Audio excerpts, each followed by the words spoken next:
nous sommes le mardi 16 février. On se retrouve comme promis avec la recette du pain cocotte sans levure fraîche, donc avec de la levure sèche. C'est parti pour la recette, on commence. Donc pour la recette, il vous faudra 300 g d'eau tiède du robinet. Il va nous falloir 2 sachets de levure boulangère sèche.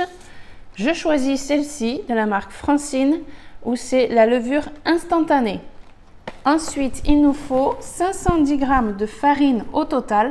Vous pouvez prendre que de la farine blanche. Moi, j'ai choisi de prendre 300 g de farine aux céréales et 210 g du coup de farine blanche pour compléter. Et il nous faudra rajouter 1 cuillère à café de sel. Donc pour réaliser la recette, j'utilise le Thermomix. Vous pouvez très bien utiliser un robot avec une pâle tout simplement. On va commencer la recette. Donc on commence par mettre l'eau tiède dans le bol et je rajoute de suite les 2 sachets de levure instantanée et je vais laisser à peu près 1 minute. Après avoir laissé la levure instantanée dans l'eau tiède à peu près 1 minute, on va rajouter la farine, le sel, donc 1 cuillère à café de sel,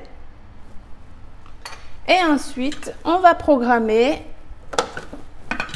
sur le mode pétrin pendant 5 minutes. Donc si vous n'avez pas le Thermomix, c'est la même chose. Vous mettez votre pâle et vous faites pétrir 5 minutes dans votre robot. C'est parti pour 5 minutes. Au bout des 5 minutes de pétrissage, voici le résultat. Donc vous devez avoir une pâte assez élastique, pas trop collante, et ça forme une boule. Donc on farine le plan de travail. On pose notre pâte sur le plan de travail. Voilà. Je retire la pâle. Et on va former une boule. Voilà. On ne la travaille pas trop vu qu'elle a déjà travaillé. On fait juste une boule. Et on la dépose dans un saladier et c'est là où je vais vous dévoiler ma petite astuce pour que le pain lève comme il faut. Vous allez le mettre dans votre four chauffé à 50 degrés. Donc ça prend même pas 1 minute. Vous allumez votre four, vous le programmez à 50 degrés. Vous éteignez le four, donc vous laissez le pain, la porte bien fermée et vous laissez lever pendant 1 heure. On se retrouve au bout des 1 heure. Donc après les 1 heure de lever, voici le résultat. Donc elle a bien doublé de volume. Donc on a gardé la farine de tout à l'heure sur le plan de travail et on va du coup mettre la pâte sur le plan de travail. Voilà. Et on va dégazer la pâte. Donc on appuie bien fermement comme ça pour chasser le gaz. Et ensuite, eh bien, on va tourner, rabattre, retourner pour chasser. Et on refait du coup une boule comme ça. Voilà, là j'ai ma boule.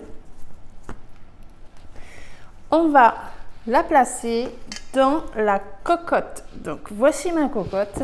Vous pouvez soit la beurrer et la fariner ou alors comme moi j'utilise du papier sulfurisé.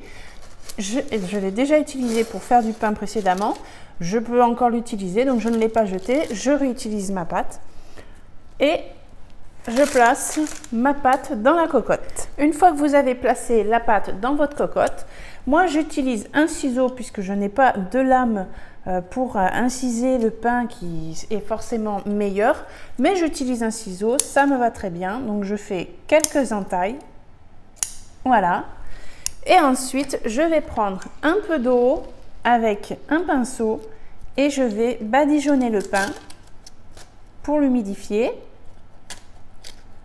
Voilà. J'en mets pas trop non plus, c'est juste pour l'humidifier. Et je vais juste prendre un petit peu de farine pour saupoudrer dessus. Pas trop, parce que la farine, c'est pas, quand elle n'est pas cuite, c'est voilà, pas trop digeste, c'est juste pour la décoration. Et je referme la cocotte.